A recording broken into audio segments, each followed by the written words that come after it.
नर्मदे हर।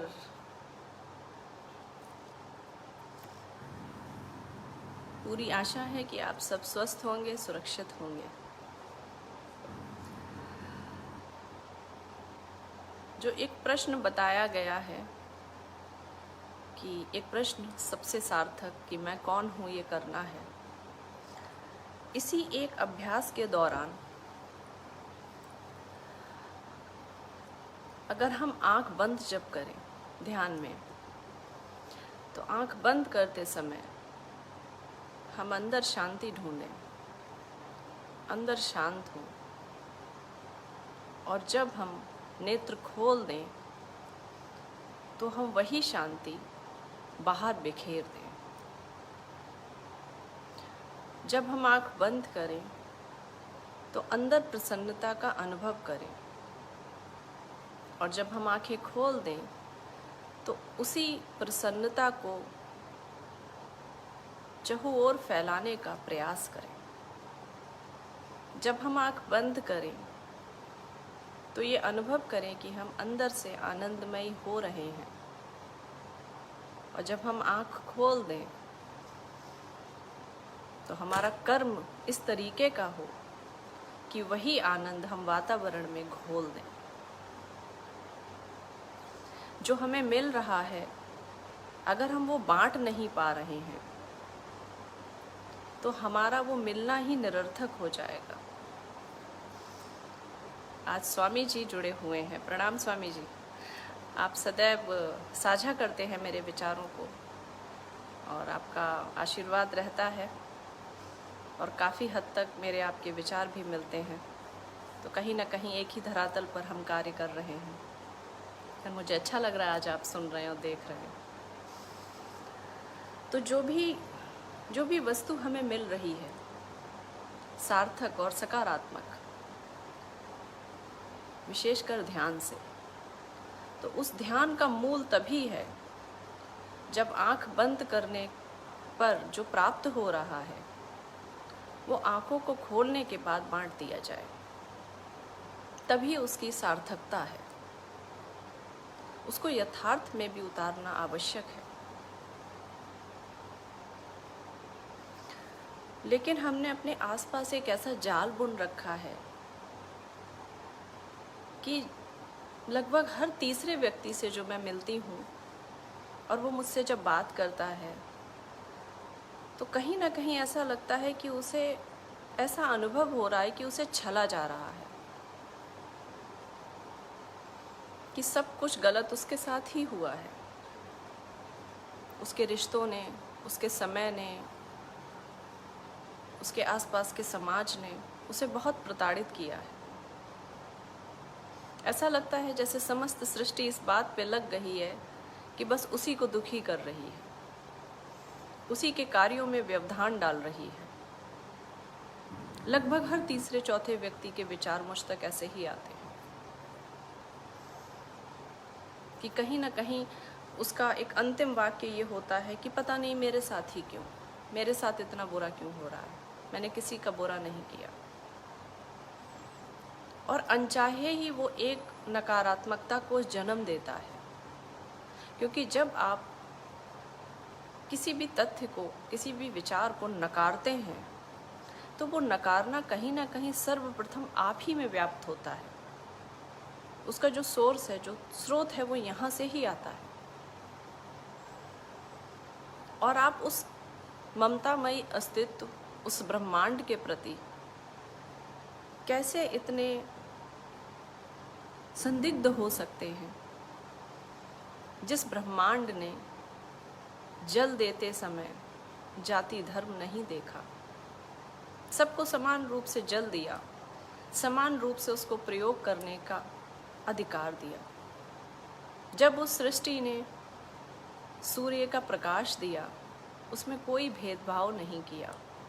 वो जीव जंतुओं को भी उतना ही मिल रहा है जितना मनुष्यों को मिल रहा है। जब उस अस्तित्व ने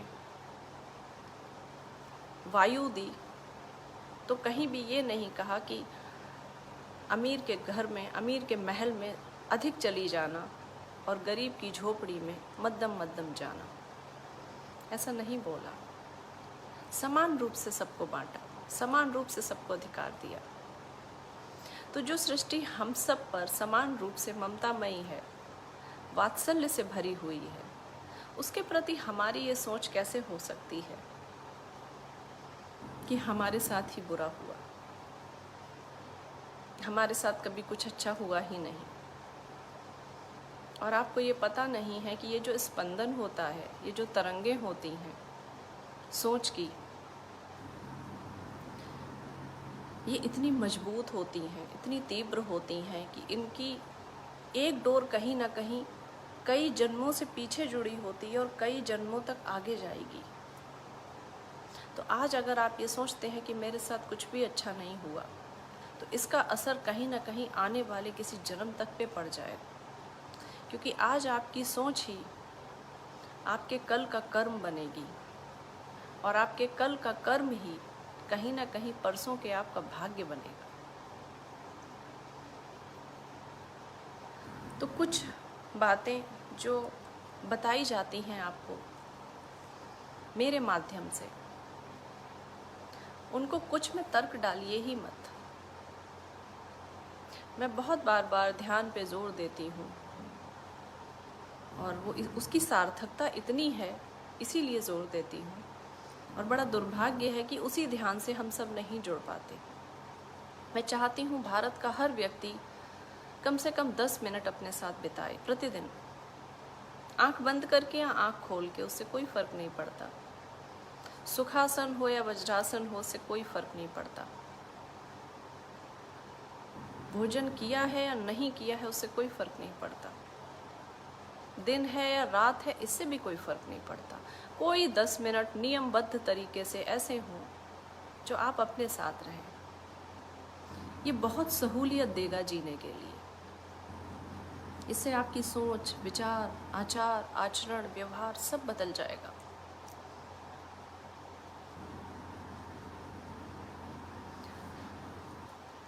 महात्मा बुद्ध सदैव अपने ध्यान के बाद अपनी प्रार्थना में ये अवश्य कहते थे कि हे परमात्मा, मुझे क्षमा करना। वो एक क्षमा प्रार्थना अवश्य करते थे। और हमारी सनातन प्रणाली में ये है भी, एक आवश्यक रूप से क्षमा प्रार्थना हर मंदिर में आरती के बाद, पूजा के बाद की जाती है, जिसमें कहीं ना कहीं ये भाव होता ही है। और उसका मर्म यही होता है कि जो कुछ भी मुझसे गलती हुई हो इस पूजा में, जो कुछ भी कुछ कमी रह गई हो इस प्रार्थना में, उसे तुम मूर्ख समझ के माफ़ कर देना, उस पर गौर मत करना, मेरे भाव के मर्म को समझना और उसे स्वीकारना। तो क्षमा का बड़ा महत्व है।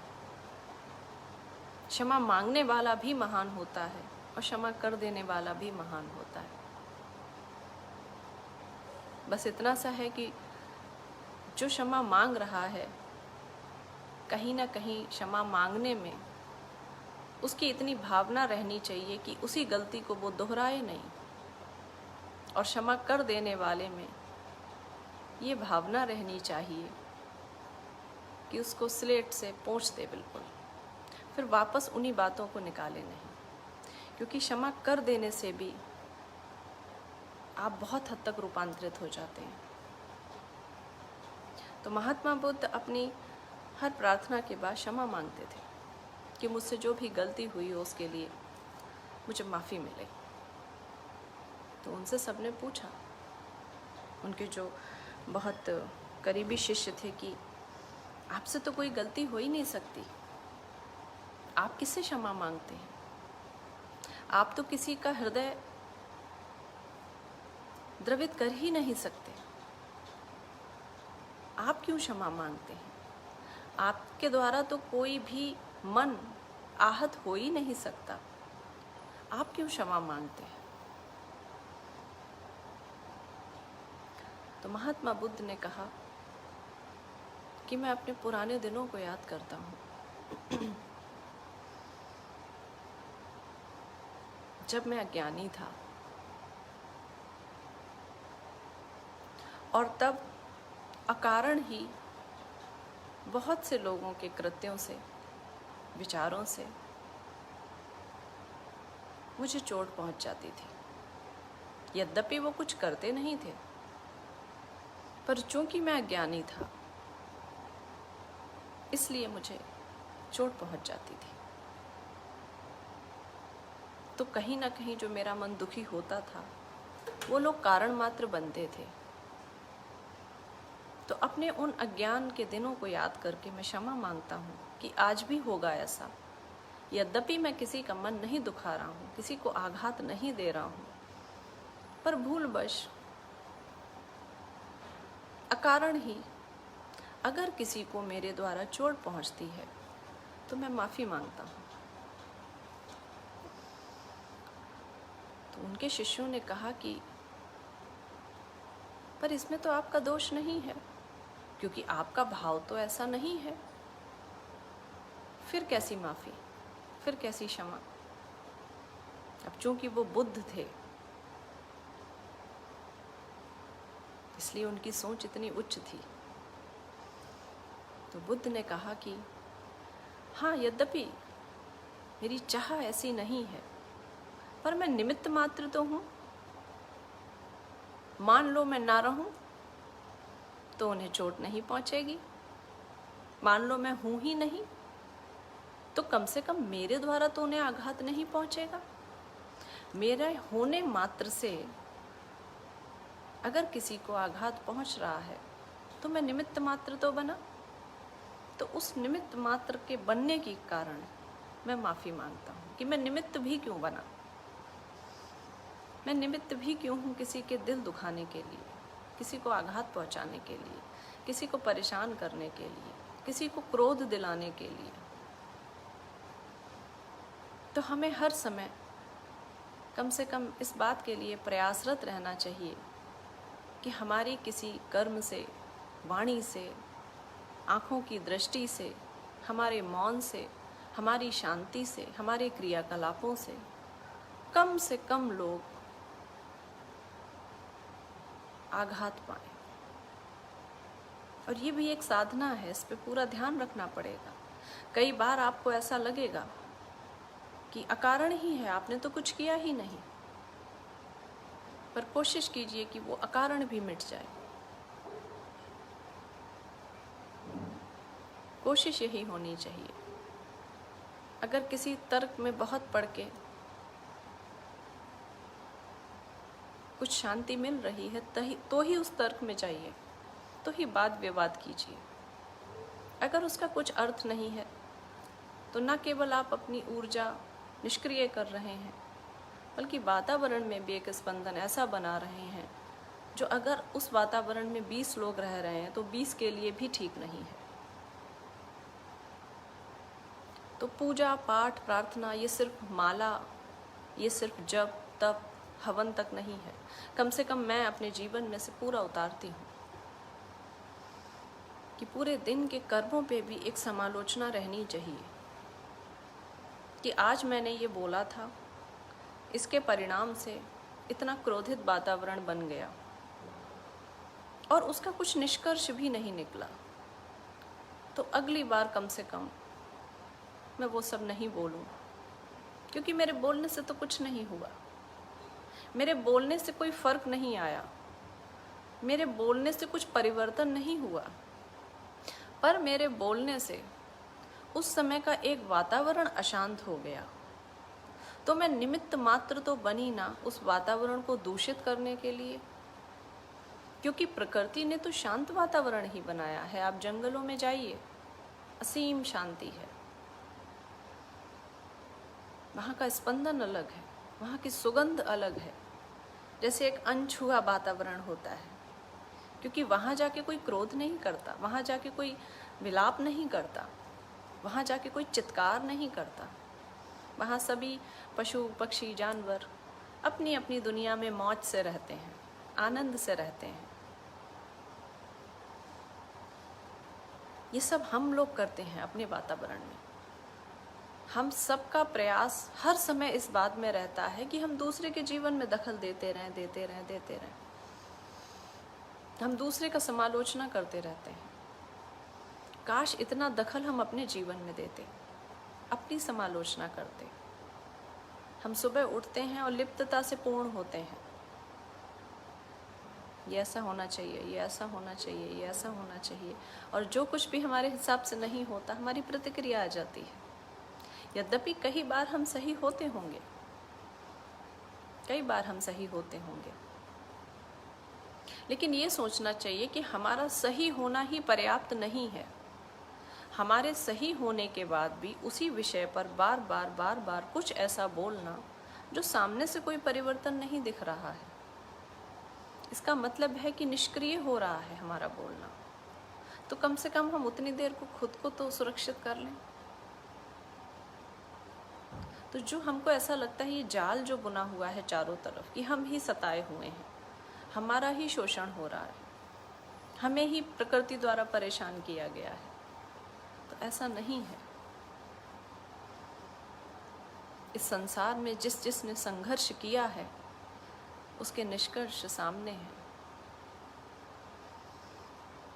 जो वनवास चले गए थे प्रसन्नता से सिर्फ पिता की आज्ञा मानकर, उन्हें मर्यादा पुरुषोत्तम राम का दर्जा मिला।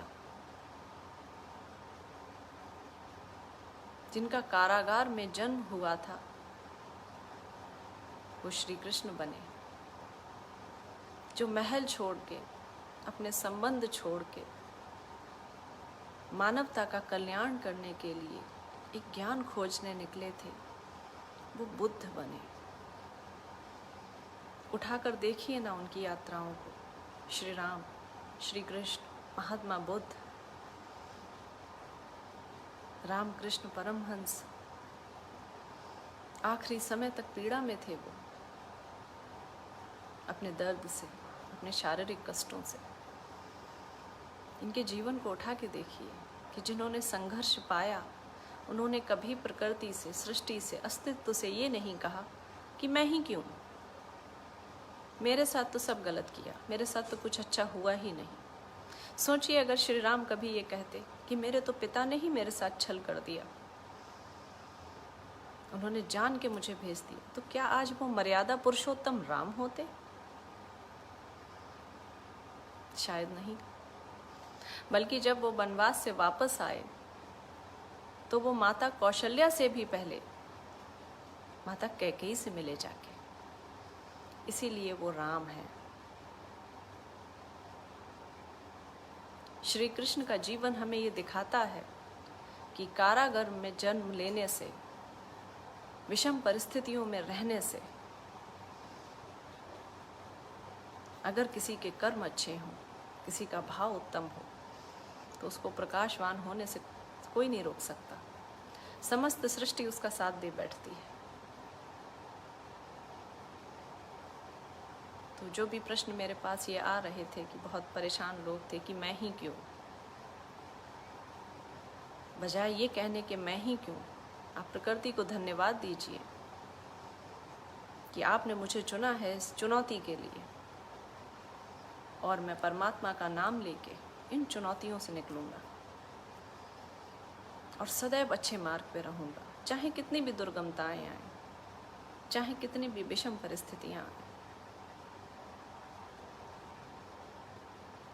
कहीं ना कहीं हमारे आदर्श श्री राम, श्री कृष्ण हैं, तो हमें उनके जीवन से हर पल सीखना चाहिए।